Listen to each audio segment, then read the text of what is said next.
And we are live. Welcome into Paydirt Sports. We are back here today with two of the crew, me and Seth. And then if you are a avid Paydirt listener, we do have two familiar guests on the show with us today, Ben and Toe Bautista. Guys, it's good to be back in the studio here. A lot to talk about today. How are we feeling?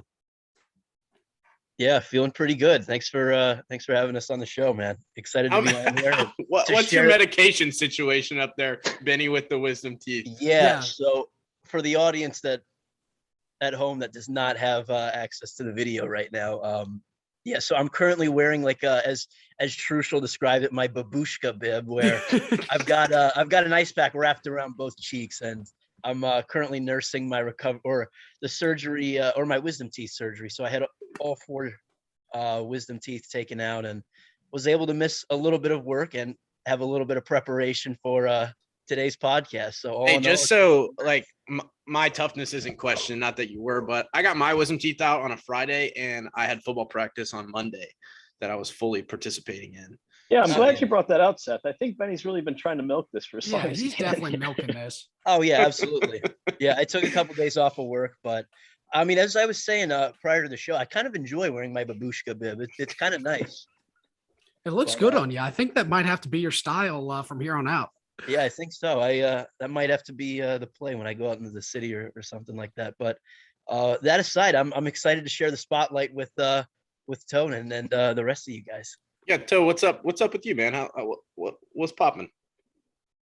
Not much, still, we're talking injuries, still nursing the Achilles. Here. Yeah, I was about to say, we got two injured boys on the podcast today. Yeah, the Bautistas are in tough shape at the moment, but no, life's good. The Pistons are probably going to win the NBA Finals in about 3 years, so very little to complain about. 3 years out? I could see a good Memphis-Detroit rivalry. That'd be a hardcore finals. That'd be fun. I would like that. That'd be a lot of grit. That might be too much grit.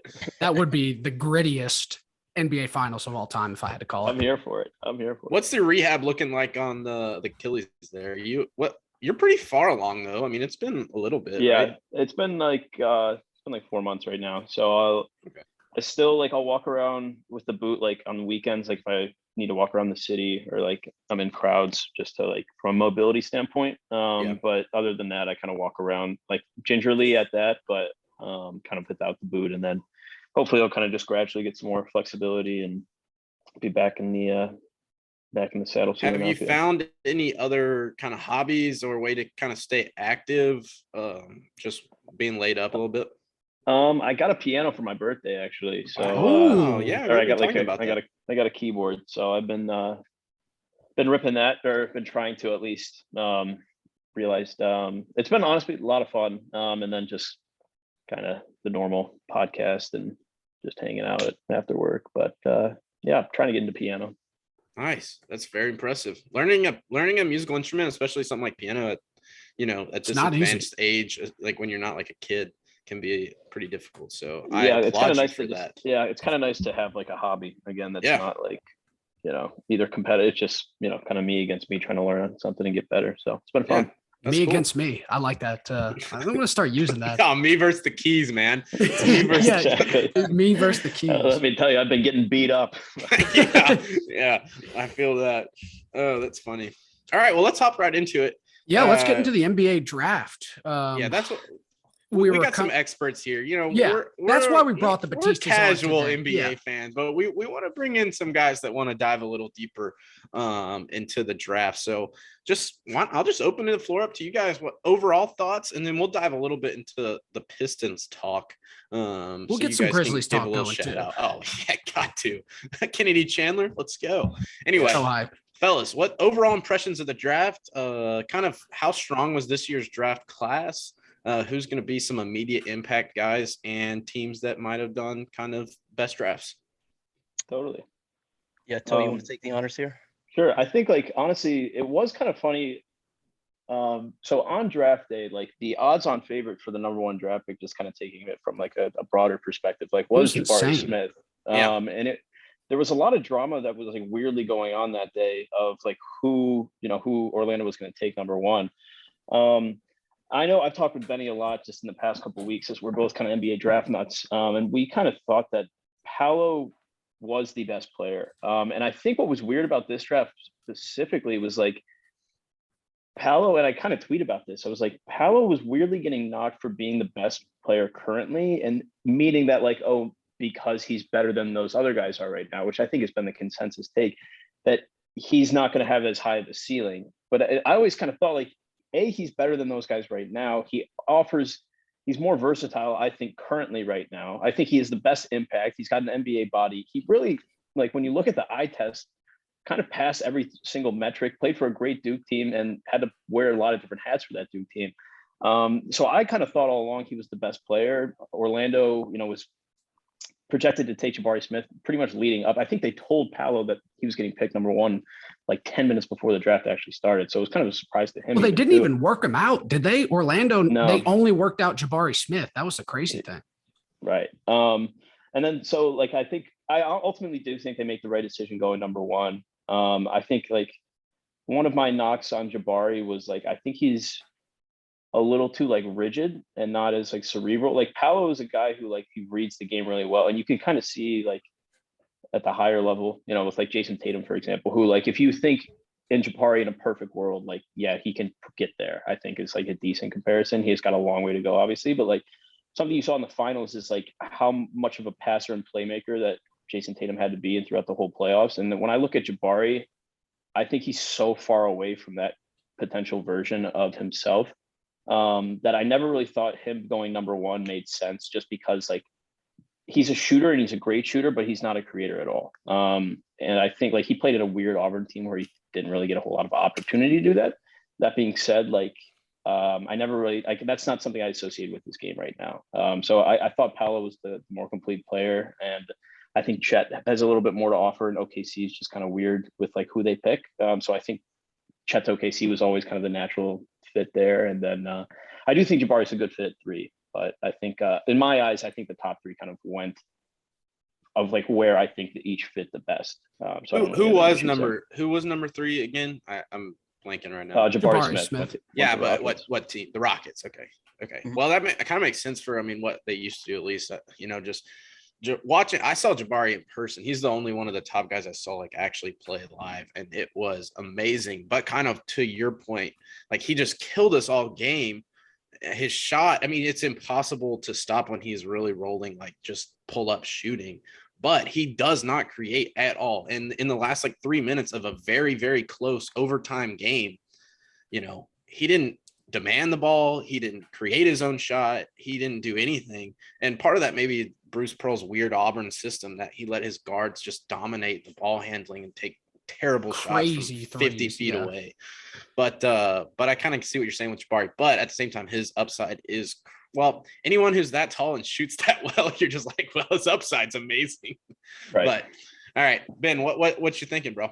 Yeah, and I think all valid points that you guys brought up, and I think kind of to piggyback a little bit on some of the later points that you guys were saying, but to me, obviously, the top 3 were kind of the consensus top 3 picks, and that was as expected what we saw with how the draft played out with those 3.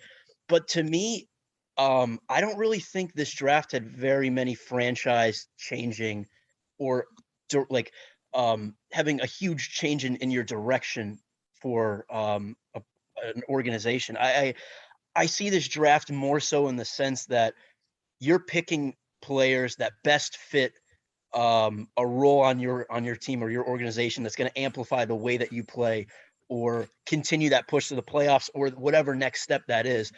And I think for a lot of teams in the first round, I think that's how you saw a lot of trades playing out with Memphis, with Detroit, with the Knicks, but they didn't pick anyone. But that's beside the point. But I think you just saw a lot of players that are going to just have to fit in a particular role to help a team succeed. And to go beyond that point, I think kind of what we've seen with the Lakers this past season, you have a ton of superstars that, and with the Nets as well, a ton of superstars that come onto one team that are ball dominant and are best, their best player, or they're their best selves when they have the ball in their hand. And in my opinion, I think the Warriors, the Celtics were great examples of teams that have players that are not necessarily ball dominant, but they best fill a role to become the best players that they can be to win a championship. And so I think that kind of myth of having a super team per se is beginning to be demystified a little bit. And this draft, given the talent that they had, I think this draft is showing that teams are more inclined to pick players that best fit into needed roles on their team. Yeah, I agree with that. I would also say that this draft was just not very good when you look at previous drafts. I think even like, while it did have a good top three, like Keegan Murray going fourth to the Kings is a very, very just kind of vanilla pick in my estimation. Like I don't think Keegan really goes probably top 8 in the past couple drafts. I mean, you look at, last year with K, Jalen Green, Evan Mobley, Franz, like you had a ton of guys who made a lot of impacts. I don't see that this year. I just don't really think the talent level is the same. So I think while I do agree, Benny, on your overall point, I just don't really think the talent was there. And kind of going on with like the Keegan Murray, like, so something like as a Pistons fan, like we were picking 5th, right? So we knew we weren't going to get the top 3 crop. And so that left us with the Keegan Murray, Ben Mathurin, Jaden Ivey crowd.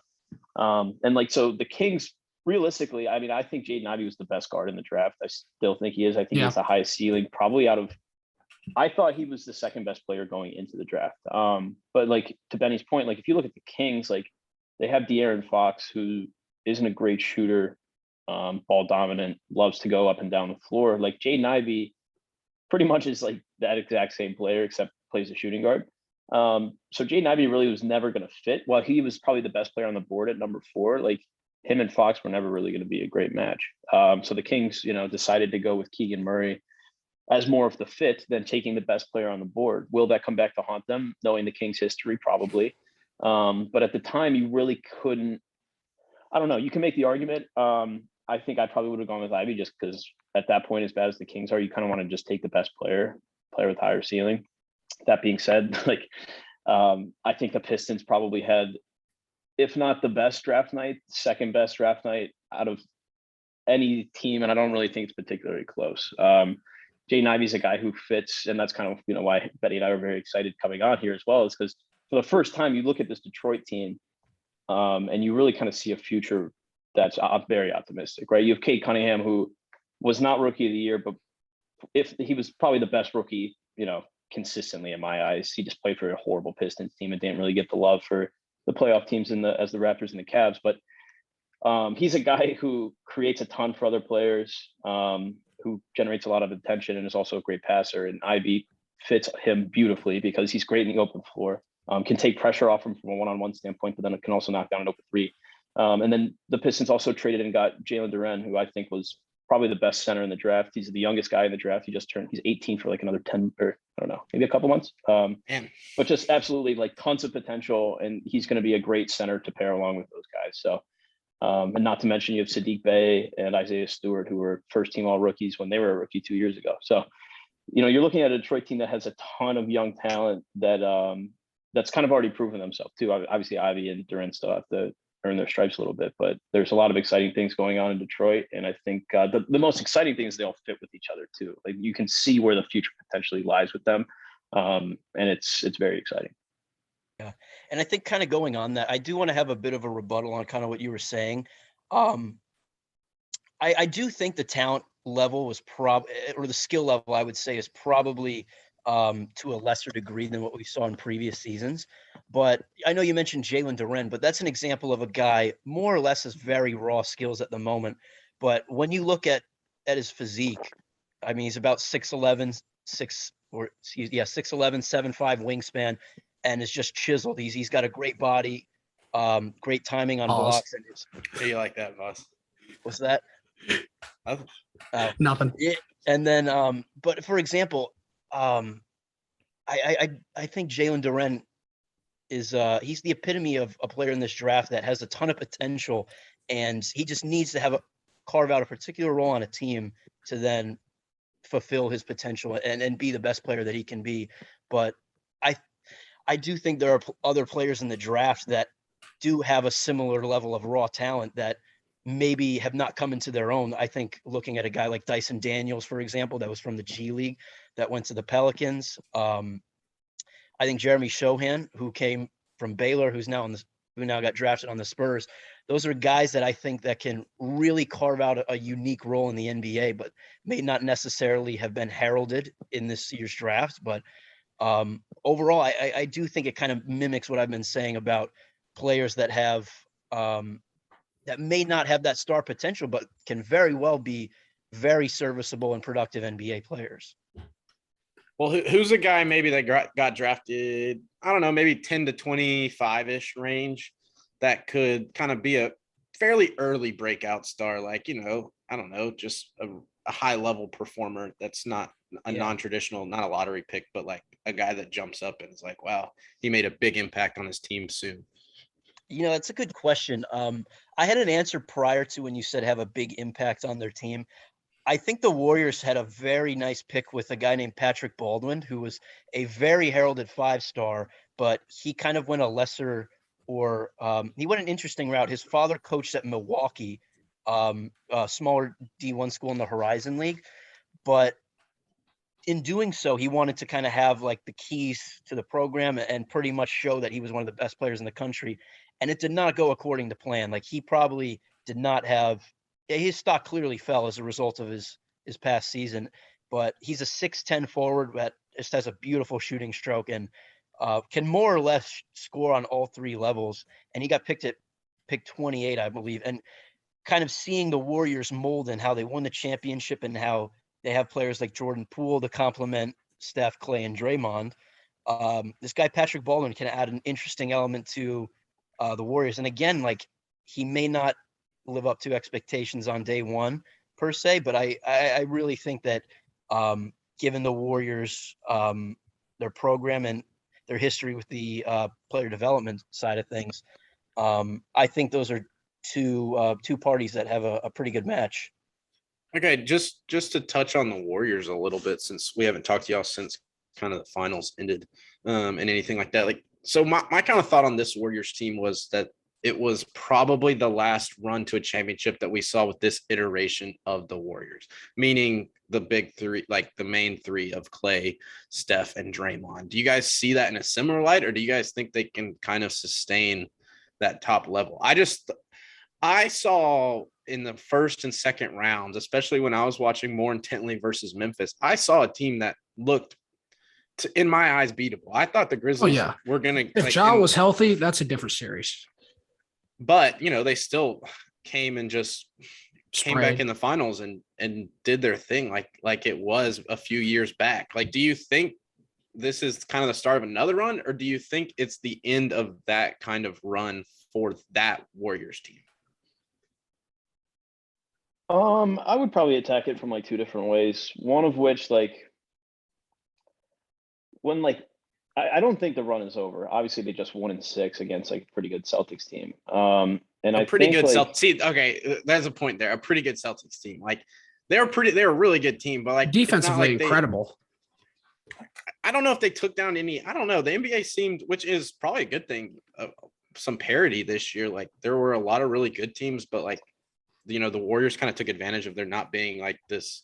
Just well, I think part of that. Sorry to interrupt you. Is just like when we kind of take the Warriors run with them just absolutely murdering teams and having 2 losses in the playoffs, right? And like I don't think that that's necessarily the standard for what an NBA champions would look like. Like the Celtics, I do agree they're pretty good, and I think they had some pretty glaring issues in that finals. But they swept the Nets. They beat the Bucks without Middleton, but like the defending champs, that was a great series. They beat the Heat, and like, yeah, you could see the Heat were injured and struggled, but like that was they had the best record, second best record in the NBA, and like the second best defense in the NBA. Like I think we're kind of, to Benny's point also too, like I think we're kind of entering an era where it's just like, it's not like, oh, we're going into the season and it's like, wow, nobody's fucking touching the Warrior, nobody's touching the cat. We know and like I think that's more of, and I think that's why the run is going to keep going, is because something I discounted is just the championship pedigree. When their backs are against the wall, like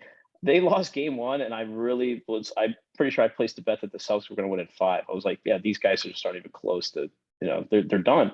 And you could just tell, like, I mean, Steph also, like, I He think did. He he's like turned up. 34, but you can just tell how strong, like, for whatever reason, I didn't watch a whole lot of Warriors during the regular season, but like in the playoffs, it just stood out to me as like, he looks so incredibly strong. Like his lower body, like he would go to the rim and he would body Robert Williams, or he would body Jason Tatum and finish at the rim. It's like, these guys are just, they know what it takes. I mean, I think the one thing that is going to potentially hurt their ceiling is Draymond just sucks offensively. I mean, Yeah. he literally can't do anything. He had, He's a liability. he had great games 5 and 6, but great games for him right now are like 12 points and like 6 assists. Like, you know, so I think he honestly does limit them. And I think Clay also, like, as the postseason went on, his defense got a lot better, his shooting got a lot better, which I think in the Grizzlies series, he was pretty horrible, to be honest, and many times didn't think he added much. And then I also do think, like, you know, Kuminga's great. I think Moses Moody started getting some run in that Mavericks series too. Yep. They just drafted Pat Baldwin, who's good. Like, they do. Wiseman didn't even play. Like, yeah, he could be a bust, but like, there's a decent chance he's going to be a very productive guy in the NBA. So yeah, half the West was injured, half the East was probably injured or all over the place too. But is Wiggins back? Is he still with them? Yeah, or he should be. Gonna be. See, yeah. I mean, that like that alone is just tough. Like, yeah, he came on, exactly. It was just dominant at times. Yeah, totally, defensively totally. too. Yeah, I mean, and I think he's an all-star starter this season. Yeah, exactly. I mean, I don't know if that's necessarily warranted, but like, yeah, I think especially you see kind of like the shit show that the Lakers in the East and the Nets and the Sixers are going to, like, you know, the Warriors, there is something to be said that the continuity that they've had over the past 10 years, right? Yeah. Like they've got a formula, they've got wings, they've got a great system. And like, when you look around the NBA, it's like, yeah, the Nuggets were hurt. Yeah, the Clippers were hurt. But like, you know, are those guys scaring me? Like, would I take them in 7 against the Warriors right now? Like, I don't know. I think it's kind of like, you know, the Lightning in NHL of the past like 3 years. It's like, how can you pick against these guys when all they do is win in the postseason, right? And I think like it's hard until that happens in the Warriors, until Steph just cannot hit threes, or Clay can't move, or Draymond can't pass anymore. Like, you'd be really foolish to count them out until proven otherwise. So like, while that could be the case, I just don't believe that until it's honestly proven. Yeah, my thought is kind of, oh, you go ahead there, boss. No. Go ahead, Seth. Well, my kind of just quick thought is that I believe Steph has more, and I think Steph will be part of their runs in the future. But I don't see Draymond being a factor much longer. I just don't think he's extremely effective, but he does some really good things for them. You know, things you can't really quantify on a stat sheet that is important, but at some point you do have to be an offensive weapon, and he really has, like you said, he's kind of fallen off. But anyway. And maybe he turns into a guy, you know, I don't think he's there yet because he's still making 25 mil, but maybe he then's like, okay, let me just come off the bench. And now I turn into like the Iggy of the team, right? Where I'm only playing 20 minutes, but like, you're going to feel me for all 20 of those. Yeah. So, well, I love Moses Moody, so I hope he can be a factor for them. Gosh, I think he's a fantastic ball player. So yeah, he's good, and I think I think the Warriors do they continue to bring in players that can kind of amplify the core and the base that they already have, and I think Pat Baldwin kind of he kind of supplements what they've built. But to kind of pivot a little bit, I did want to kind of bring up, because we were discussing like the Warriors and kind of the continued run that we think that they're going to have in the future. But what we saw in the playoffs is that I believe the Nuggets series did not go that great for the Nuggets, but I think the Grizzlies, I think the key now is to deconstruct how do you beat the champs, more or less. And the key now is what we saw, the formula that the Lakers, maybe the Nets, Sixers that they built is like, they want to contain like all these superstars to compete with the best teams. But to me, I think that myth is being dispelled right now. And you want to kind of build your core around your best player or two, and then complement those players with the best possible role players. And I think I think the Grizzlies really gave the Warriors their best chance to be dethroned in the playoffs. And so, kind of pivoting a little bit, what we saw with the Grizzlies in the draft is that I loved it. They're not drafting superstars here. They traded up picks in the first round to be able to pick their guys, the right guys that they think can fit onto that team. Now, do I think Jake LaRavia is a good player? Now that's a deeper. He could discussion that be. we I'm can thinking have. he's got a lot more potential than people think. I agree. Hey, I and- like that David Roddy guy. Yeah, the big boy. him Yeah, a lot. I'm He's a huge fan. beefcake. I think David He Roddy's is a terrific. big Oh kid. my God. I can't wait At the to watch him. core, yeah, I think David Roddy really epitomizes what Memphis is all about, and I Yep. think that's the perfect team for him. But now to kind of open the can of worms on Jake LaRavia. So from what I saw to him in the live games and from in the film, he has such a weird dichotomy of skills, in my opinion, because he's 6'8". He's got a great long ball. He shoots very well from a catch and shoot. And he's a very good defender in the sense that he has very high statistics in blocks and with steals. But the only issue with his game that I really dislike is that we know he's limited offensively in the fact that he just won't, you just have to accept that he cannot create for himself. And then on the flip side of things, he's a horrible on-ball defender. And I think with a guy like LaRavia, you have to accept his limitations. And I do think he has the potential to carve himself out a role and be successful with the Grizzlies. But from what I saw with him in his games and live, I did have some outbursts where I was just watching him, and I really just did not like his production and just the way he performed on the court. But it's not necessarily what I really want to hear, boss. But how about our boy Kenny Chandler? Yeah, KC. I mean, he's kind of I watched Kenny Chandler be a game changer at times as a freshman at UT. So I mean, in a role, he's not John Morant. I mean, he's not gonna supplant John Morant, but to be that number 2 guy to come in and still be effective, and obviously John Morant was hurt a lot this year. Like that might be a common theme. Like he probably will miss some games with injury, though. Just the style of play he plays with. So to have another guy that's really good, I think, and he's from Memphis. I'm really pumped about that pick there. Always good to get a hometown kid on the roster, especially when he's got a lot of talent and at a value position. Yeah, I mean, late mid-second round. So stolen in the second round. A lot of people had him going in the first round. And with the possibility of losing Tyus Jones, I think he's the perfect guy to come in and fill that role. He's definitely still got some work to do defensively at an NBA level, but his athleticism, and I was watching some clips back from 2019 or 2020, and Ja and Kenny Chandler were playing together just at like a local Memphis gym or something. They were just throwing each other lobs, cramming it down. I didn't realize, because I didn't see it a whole lot. He did have some pretty nice dunks at Tennessee, but he wasn't obviously just dunking all over people. He's not the biggest point guard, but he's got more hops than you'd think. And I think that athleticism is really going to help him defensively to kind of hone those skills in the next couple of years. I think he could be a little bit of a liability, in which John Morant has been a liability on defense at times. So that's kind of a question mark at the point guard decision, but I still love the hometown hero. And speaking of another player that went undrafted, Kenny Lofton Jr., I think he might be the best undrafted player that was picked up out of any team. That dude can put the ball in the basket. And my cousin actually covered him when he was at UL. And he said he's a super quiet kid, would go to every softball game, tennis games. He was involved in the athletic program. Like, he's just the nicest guy, would talk to the old people at the games. So he's just a guy that's going to buy into the system, put his nose down and grind. And that's what Memphis is. So I'm really excited about the second half. Yeah, we can get hyped up about LaRavia and Roddy in the first round, but I think some of these value picks, Vince Williams as well in the second round, and then undrafted, we could be seeing a little bit more of them than expected come here the next couple of years. Did Kenny Lofton, he went undrafted too. I didn't realize he got picked up by the Grizzlies. Yep. Is that so? Oh, that's a fantastic pickup. Yeah. Yeah, he's I will say in the Bautista household, Jono is a very big fan of Kenny Lofton.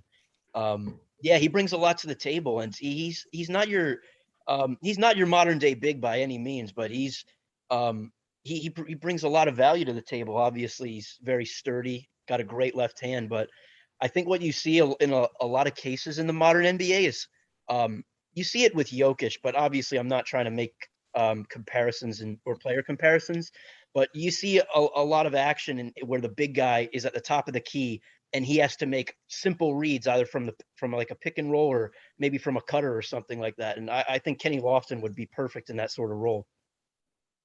I agree. Yeah, His I passing think is definitely underrated. Yeah, I think like just one more thing on that point too is like I think a lot of NBA GMs like when they're drafting, it reminds me of like the scene in Moneyball where like Billy Bean's looking at like Chad Bradford, for example, and he's like, guys, like these guys are underrated because like they throw different or they look different. And honestly, when you look at Memphis's draft, like you have a lot of skilled guys who are just really tough. Like a lot of teams just don't really know what to do with a 6 foot super talented point guard like Kennedy Chandler, or a 6'5", 260-pounder in Roddy, or a 6'9" beefcake in Kenny Lofton. But like, and I think a lot of people discount how good these guys are at playing the game, of reading and being a good fit within different teams. Like Kenny Lofton played on like the U20 like Olympic team. Like these guys have played with great players all their life. And like even though Roddy went to Colorado State, you were saying Lofton went to La Tech. Like these are guys who I think what you do look for as an NBA GM, especially these guys who come out of smaller schools, is like what's tough for the transition of those guys is like they're used to always having the ball in their hand, always being the creator. Can they then, because they're never going to be that guy in the NBA, but these guys have shown that they've been able to fit roles and be kind of those glue guys and play that weird 3-4 hybrid role, the Desmond Bane role. And I really think both those guys are going to end up being really productive players. So I'm glad the Grizzlies took shots at all three of them, honestly, because I think they're great value picks too. Yeah, 100%. So I'm super excited to see how they're integrated in their team. Grizzlies are a great example of a team truly building through the draft. I mean, they're not getting any crazy acquisitions or anything. I think Steven Small Adams market, would be the most notable like name that they've signed or anything. They have a few lottery picks.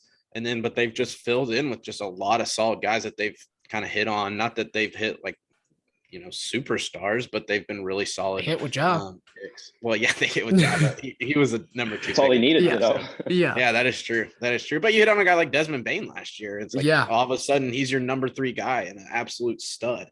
And a huge addition to the team. So, hey, it's really nice when our teams have exciting futures, like you actually look at the roster and you're like, wow, yeah, we could legitimately compete at the top. Like we're up there with the top dogs. So it's exciting. The draft is always really fun. Just to see dreams realized is really cool, to be honest. Like I like the in-depth stuff that they do with I watched personally Jalen Williams, a kid from Fort Smith, Arkansas, who goes to play at the University of Arkansas and then gets drafted by the Thunder. He didn't get drafted in the top 10, get drafted like 34th, I believe.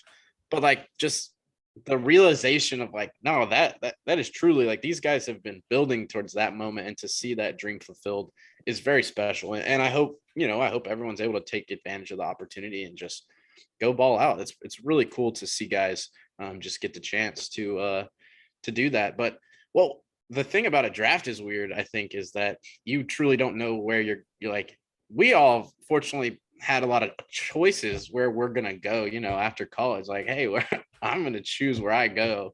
These guys, yeah, they're choosing their profession of NBA, but then all of a sudden you could be shipped like anywhere in the world or in the US, I guess. So quickly, like what would be your top 2 destination cities if you were going into the NBA draft? If you got the call, you got 2 top choices, and then you got 2 like where if you got the call, you'd be like, oh, this sucks.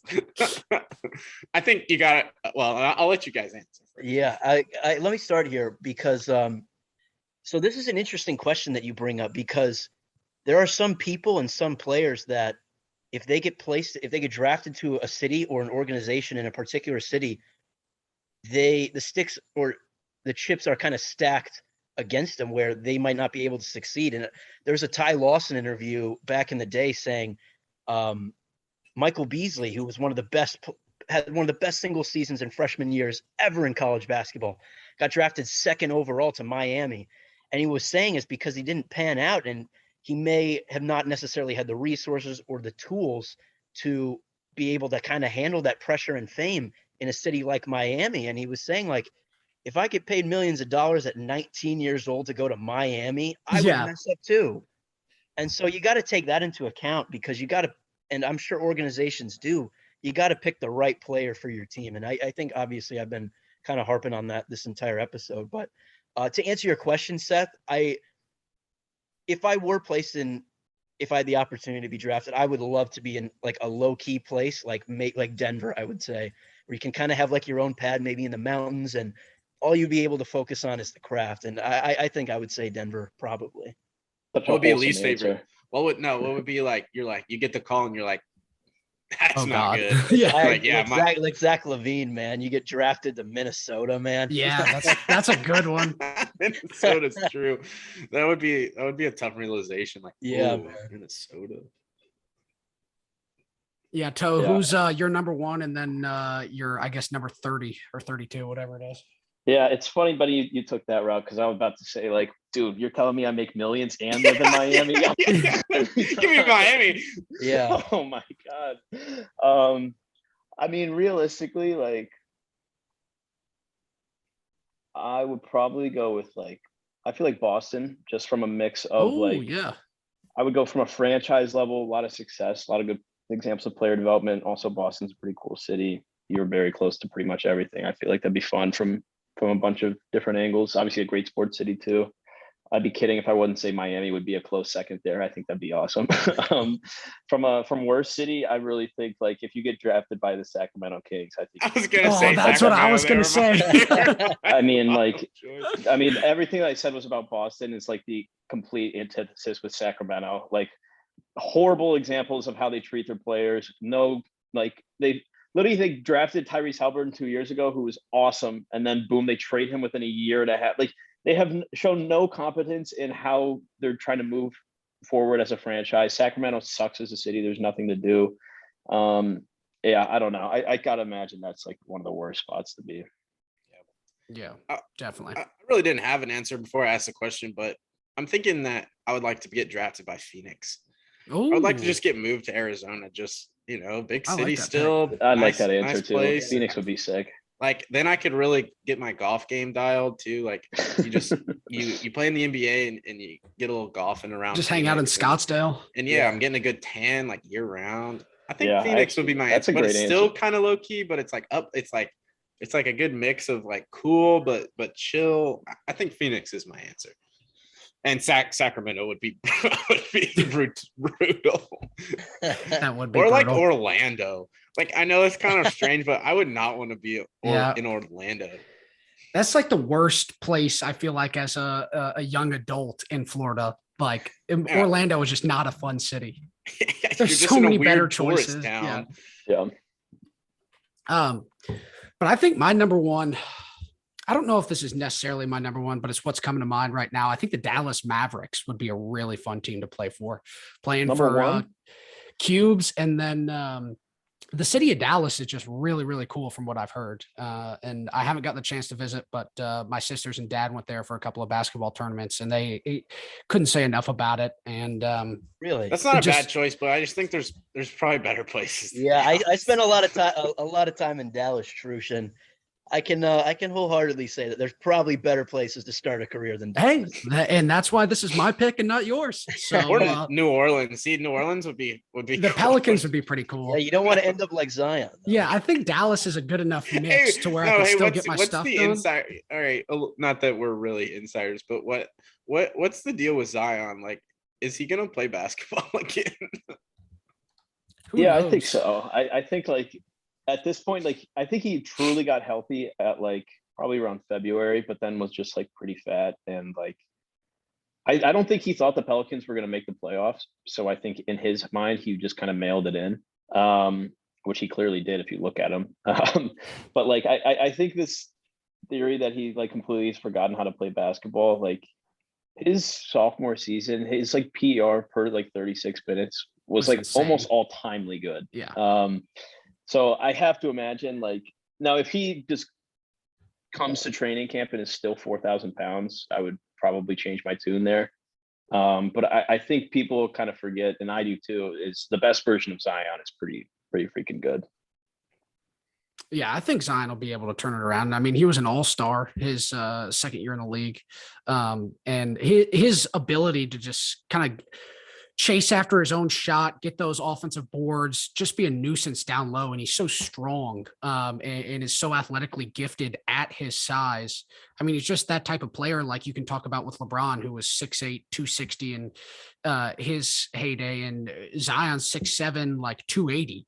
and has what a 38-inch. No, he's pushing about 350. Yeah, but I'm saying when he's in game shape, yeah, he's over 3 bills now for sure. No, I hope he does get back healthy and in prime shape, because you don't get to see players like that very often. No, so he's definitely a generational talent if he's able to get the extracurricular stuff out of the way and get back in shape and just focus on basketball. So yeah, I think I really like that Pelicans team too. I think they were Brandon Ingram is good.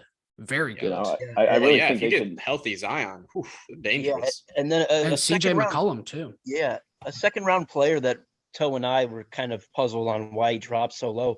The Pelicans, not only did they take Dyson Daniels, who I'm a very big fan of, they also snatched up EJ Liddell, who, in my opinion, realistically should have won in the first round. And maybe it's because of his age, but he has all the necessary tools, length, and he's a very good creator on offense. And I certainly think that he's a great fit for the Pelicans. Totally. Definitely. Well, guys, I know we could talk about NBA all day long, but we do have a couple other things that I do want to get to. So, Seth, I'll talk a little bit about this with you here. Bautista's chime in if you've got anything good to say. But the College World Series, Ole Miss gets their first title. And right off the bat, I'm putting a lot of this on Oklahoma's catcher, who basically gave up like 8 runs combined in both games because he could just not block the ball. It was insane. He let so many pitches by him. It was unreal. I'd never seen a performance like that. It was terrible. To be quite honest, it was a little painful for me to try and watch the College World Series finals as Arkansas finished, I guess, third, and took a loss to Ole Miss in the final elimination, a do or die game either way. So if Arkansas won, they had been in the finals versus Oklahoma, and you just got to think maybe they're bringing it home right now. But, Ole Miss beat us 2 out of 3. They were the very last team in the tournament. And then to get that hot and just have a run like they did was very impressive. You got to tip your hat to the Ole Miss Rebels. Shout out to them, their first national championship in program history. Very, very good for them. It hurts me deeply, very deeply, as an Arkansas fan who's been to Omaha 11 times as a team with still 0 World Series championships. It's hard to win, man. It is very hard to get across that finish line. So congratulations to Ole Miss. A very fun college baseball season. We talked a lot of baseball on this pod, and I'm sure we will in the future. But to wrap it all up, congrats to Ole Miss. Just the best tournament of anyone. Obviously they won, but to come from where they did, last team in the tournament, to run and just pretty much dominate their way all the way to the finals is pretty amazing. That's kind of the power of baseball, man. If you get hot and you can kind of channel that energy as a team, nothing is as much of like a unified team. Like hitting is so contagious, and that's kind of you saw it in game 1. Wise tale, but it's so true. Like when the team's hitting good, the whole team's hitting good. Or when the team's hitting bad, like nobody can seem to get a hit.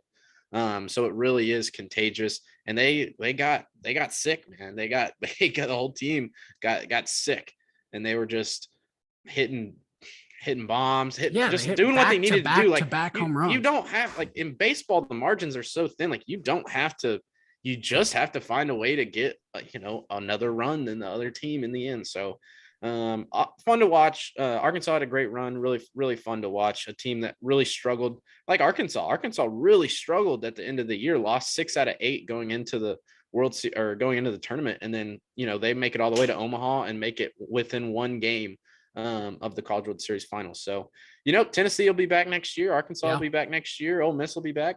Like the whole SEC is tough, man. And then Oklahoma and Texas coming into the SEC soon will only make it tougher. So anyway, fun college baseball season. Shout out Ole Miss. We got a lot of rebs out there. Shout out Jack Probst. Shout out Ty Craig. Shout out Will Boatwright. Shout out all them rebs. All the rebs. Congrats to you. I was kind of rooting for Ole Miss on this down in football next year. It's football season now. That's what really matters.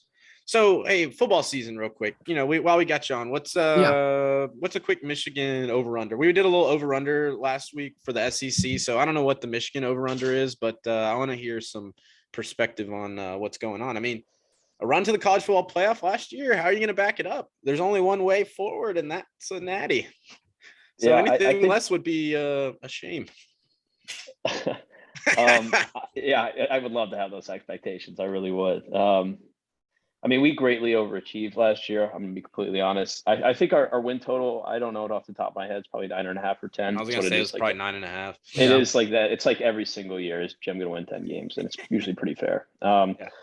They've got they have a pretty easy non-conference schedule.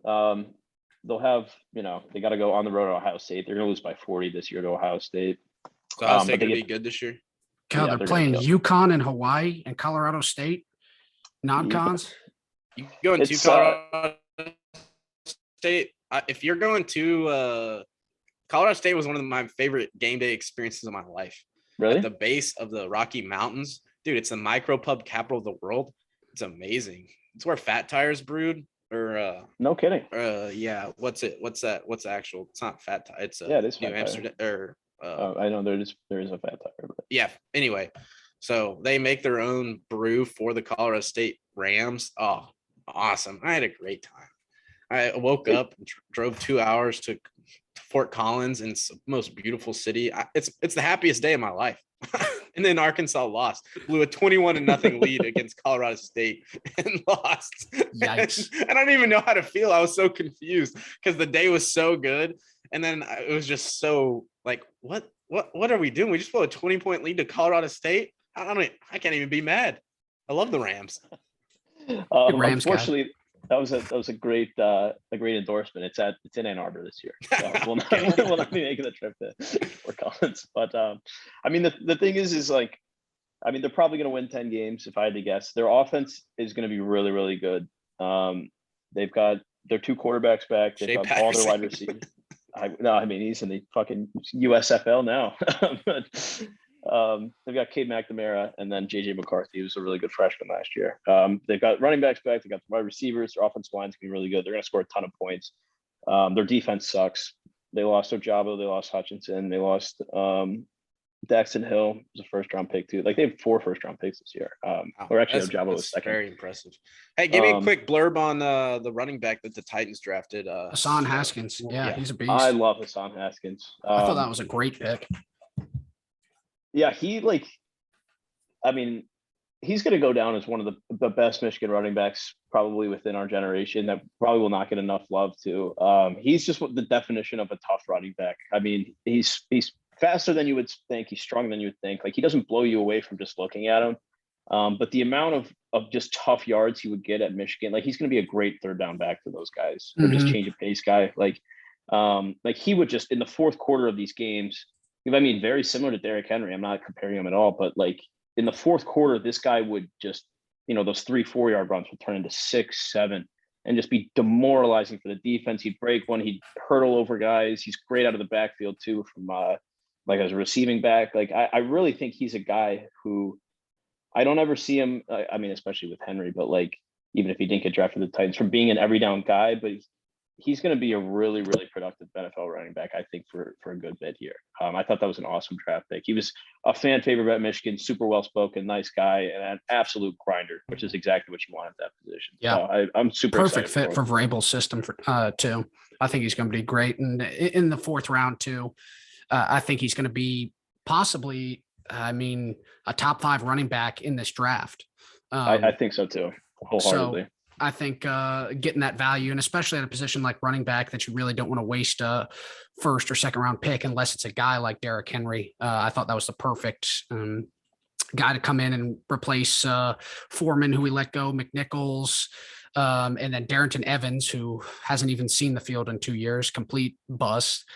So I think hopefully the Titans have finally solidified their 3rd down back, that guy who's going to be able to take off the workload for Henry so he doesn't have another breakdown. So I'm excited. Yeah. I mean, he's durable. He never really fumbled at Michigan. I think he is going to be that guy. I really hope he will be, but I am biased, but I liked him a lot at Michigan. I think he's going to be a very good fit for you guys.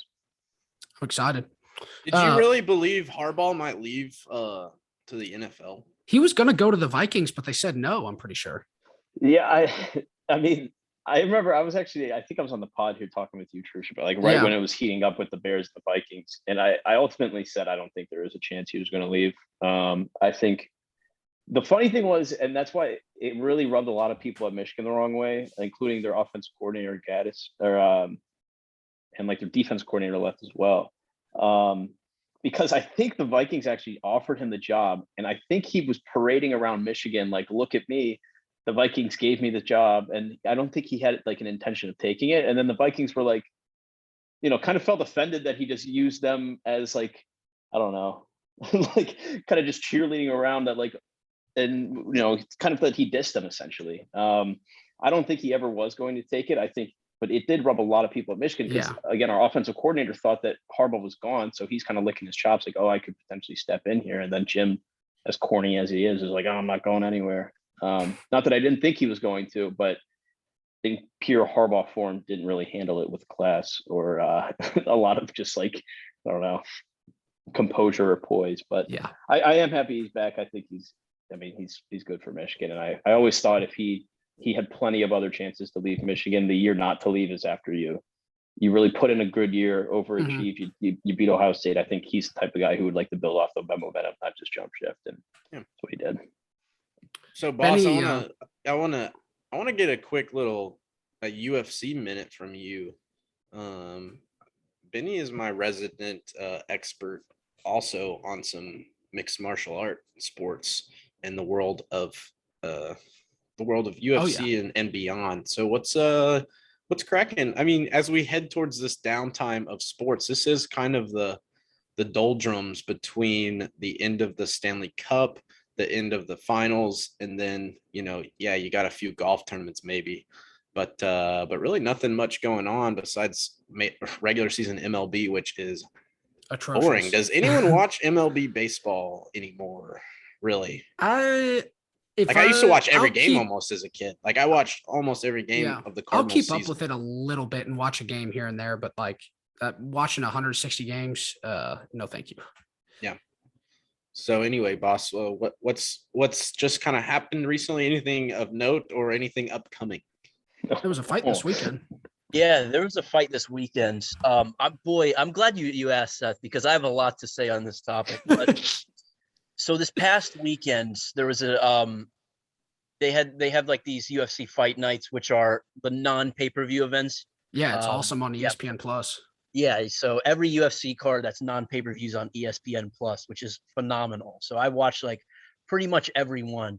But so this weekend, the main event was this guy named Arman Sarukian versus Mateus Gamrot. So Gamrot, yeah, Gamrot. That's what it is. I thought it was like a French last name. Yeah, he's Polish and Sarukian is Armenian. Sarukian is one of my favorite fighters. They both fight in 155, which is the lightweight division. And the main event was spectacular. They went 25 minutes, 5 rounds, and it was a very close fight, but they're both two fighters with a very strong wrestling base. But in my opinion, I think Sarukian won the fight, but Gamrot ended up getting the judge's nod at the end. And so that wrapped up a great card this past weekend. But so this upcoming weekend, July 2nd, caps off what this week is International Fight Week. So this is the biggest fight week of the year, and it's in Vegas. And so this pay-per-view event on July 2nd is headlined by Israel Adesanya, who fights the style bender. He fights 185.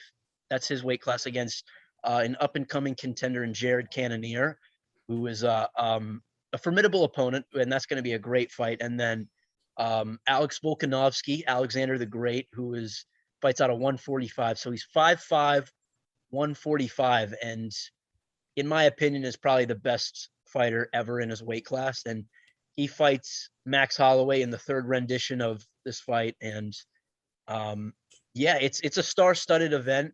Top to bottom, it's probably the best card of the year. Sean O'Malley is also going to be on the main card, Love Sugar Sean, a big fan favorite, phenomenal striker. And he gets a lot of criticism from the fights that he takes, considering him and the UFC try to milk as much money as they can for him to have kind of lesser knockouts opponents and crazy stuff. Yeah. Right. But he is a considerable step up in competition in a guy named Pedro Munoz, who's ranked 10th, who is So Munoz is ranked 10th. O'Malley's, I think, 15th in the 135 rankings. But O'Malley's a big favorite. I believe he's like minus 300 at this point. But it's a very big step up for him. And he begins a main card that is pretty much star-studded. One more fight I'll mention is a guy named Sean Strickland, who is an absolute psychopath. If you ever want to be entertained or watch someone that just has a couple screws loose, watch any interview with this guy named Sean Strickland. He's just a certified madman. But he fights in the same division as Izzy Adesanya. And so he fights a guy named Alex Pereira, who's a Brazilian, who's 5-1, and he's a very decorated kickboxer prior to his MMA career. And this guy Pereira, he's one of the only people to have ever knocked out Izzy in kickboxing. And so what Dana White said is the winner between Strickland. Oh, I saw this. Yeah. Yes. And so the winner between Strickland and Pereira is going to get the next title shot against the championship bout between Adesanya and Cannonier. And a lot of people want it to be Pereira because they want to see a rematch between Izzy, the champ, and Alex Pereira, who is a phenomenal kickboxer. So I'm very much looking forward to this card. And yeah, it's going to be a great event. So for those listening, if you haven't had a chance to watch the UFC, it's going to be a phenomenal event. So if you get a chance to watch it, you definitely should. And I highly recommend. Yeah, this is like a good card. week to kind of just get into the UFC. If you're not a big UFC guy, this would be a good one to go ahead and start watching. It's going to be insane. Yeah, It'll be what, July 4th weekend? Like kick back and just watch some UFC. Watch some dudes knock each other out. There's nothing better. Yeah, than that. yeah, that's the thing. Everyone cheers on carnage. But Ben, you came in strong with that UFC minute or two there. That was exactly. I knew you. I knew you had that ready. I knew you were prepared to reel that off. I think MMA, and I'm a big fan of the UFC. It's definitely undertaken my, at this point in time. Obviously, football's not going on right now, but MMA is easily below basketball. I would say it's easily my second favorite sport right now, and it's a very social sport where you can just have a couple beers and hang out with your friends, and you can kind of watch half-minded and just enjoying company with friends and having a good Saturday night. So that's what I like sports most. are all about. Yeah, man. Exactly. That's what I like most about MMA. And yeah, it's a great sport, honestly. And I'm kind of starting to see it beyond the violence that is obviously there. And yeah, it's a beautiful sport in my opinion. Agreed. Well, guys, we're almost out of time here. Does anybody have any closing statements, questions, comments, concerns? Hey, I want to do that forgotten players. Oh, yeah. I like that you mentioned that. I forgot about that. I got a good one because that's a perfect closeout question. So like we did last week with talking about our favorite moment that you personally could have in sports. So a walk-off grand slam, a game-winning shot in the NBA. We ran through that. We're going to do another question this week. Your favorite forgotten athlete. So maybe someone, it could be in any sport, just someone that you really loved or enjoyed watching that the casual fan is going to have no clue or probably not going to remember this guy. So Seth, why don't you kick us off? I can tell you got something good. I don't know if he's my all-time favorite, but this guy that really came to mind, and I knew we were talking a little basketball. So, and I'm sure a few of you guys remember him, but a guy named Rodney Clark. Rodney Clark was both a Arkansas Razorback, and then he ended up at Butler. He played his last few years at Butler. But he was a little tiny shooting guard that could absolutely fill it up. I mean, he was buckets. I watched him when I was fairly young. Most of the time I got to watch Arkansas play live was in Nashville at Vanderbilt. And I think he scored like 36 points in a game at Vanderbilt and we won. And I just was hooked. I mean, Rodney Clark, that was awesome. I mean, here's this little white dude who's just getting buckets. Love that guy. And I mean, you know, he won't go down in the history books. Well, he might have a few little records somewhere, but he won't go down the NBA record books. But a very fond, forgotten player, Rodney Clark. Shout out. That's a good one. Toe, why don't you keep the train rolling here? You're up next, buddy. I'm putting you on the spotlight. Yeah, let's see. Honestly, I was thinking more like kind of professional guys. This probably isn't a great answer, but when I heard this is the first guy who came to mind when I was growing up watching basketball was a guy named Brandon Roy. Oh Played for yeah. the Blazers. Oh, that's a Yeah. great one. Injuries He derailed. He had some knee injuries that really derailed his career, but he, in a weird way, was kind of the Damian Lillard before Damian Lillard. He was an explosive athlete, great shooter. And I, as a young guard myself, for whatever reason, I really, really loved his game in the NBA. Unfortunately, didn't get to stick around that long because he had some bad knee injuries that just absolutely derailed his career. But he was always a favorite of mine. I loved the way he played. Tried to kind of model my game after him when I was growing up. So it was a big shout out to Brandon Roy. Oh, that's a great one. Boss man, you're up next. Yeah, so it's a great question, first of all. I don't have any. I could go a couple routes here and just pick people or pick someone that what was one of my favorite players where no one would ever know who he was, but I do, which but for the purpose of the question, so I was a huge baseball fan when I was younger, and so we would always go to Tigers games and whatnot. But one of my favorite players that I saw in person, who I was a huge fan of, he was not on the Tigers though. I did see. I think we saw him a couple times.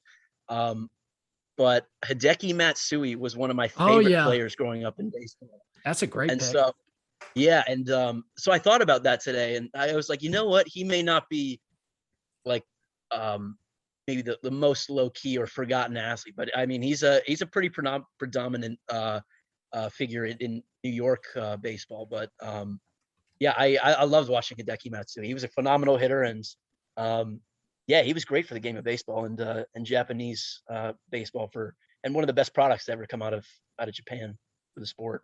What about Kosuke Fukudome? Oh, that's a good one. Remember him? Fukudome, yeah. Yeah. Funny last name. He was awesome. Yeah. But I guess I will close us out here. So, Benny, I kind of like how you said the point of the question, because this pick isn't really my favorite athlete per se, but I think that he's like the funniest forgotten player. And this is a dude who played for the Golden State Warriors back in the 90s. Latrell Sprewell is one of my favorite forgotten athletes just because of how insane that dude is. So in 1997, he choked out his head coach, PJ Carlesimo, and then came back after taking a shower and changing and just rocked him right in the face again. So this guy had absolutely no regard for anything.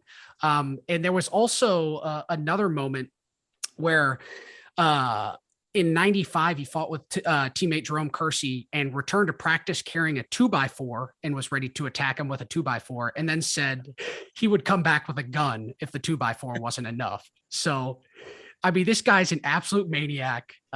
But he was a 4-time All-Star, All-NBA first team in 94. So he had a very short-lived peak, but boy, was that peak crazy. And it's a good way to do it. I love that a lot.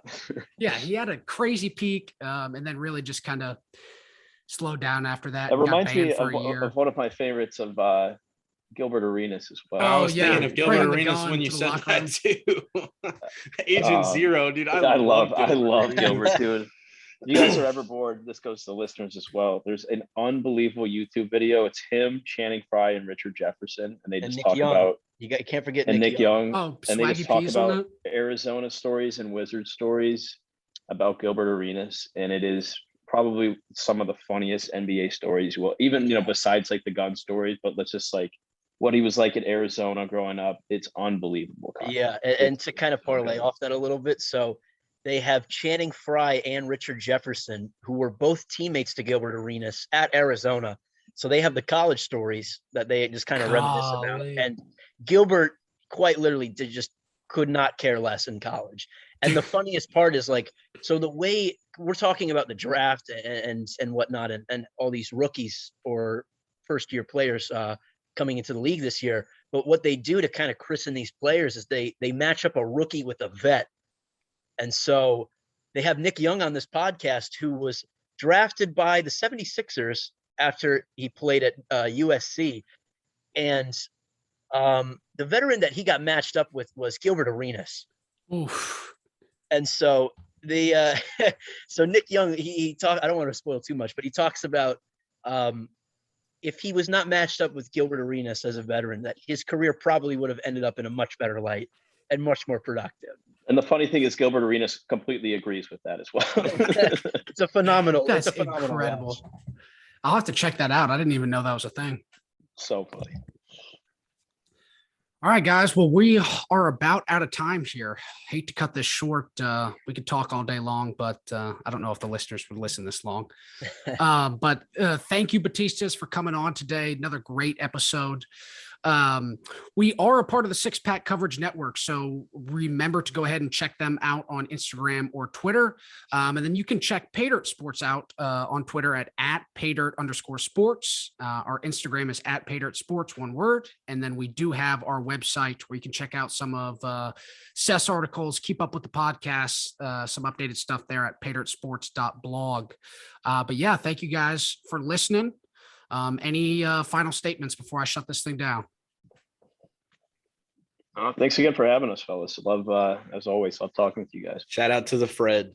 Absolutely. Yeah. Thank you guys for having us on. It's always a pleasure to talk sports and to catch up with you guys. And yeah, thank you. Thank you so much. It's an honor to be a recurring guest. It's an honor to have you, boss man. We're glad to be you're recurring. Yeah. When are you going to recur next, boss? A recurring character. Yeah. Who knows? When the call comes, I come running. All right. Well, best of luck with the injuries. Best of luck with the wisdom teeth, the Achilles rehab. Yeah. Get your rehab in, boys. Guys. We need you healthy again. Yeah, we need the whole team healthy. Yeah. You never know when we might need to. Yeah, we got a big fall coming up. We gotta stay rested, and we gotta get ready to roll soon. So thanks again, guys. It was a lot of fun. Sweet. Paydirt out.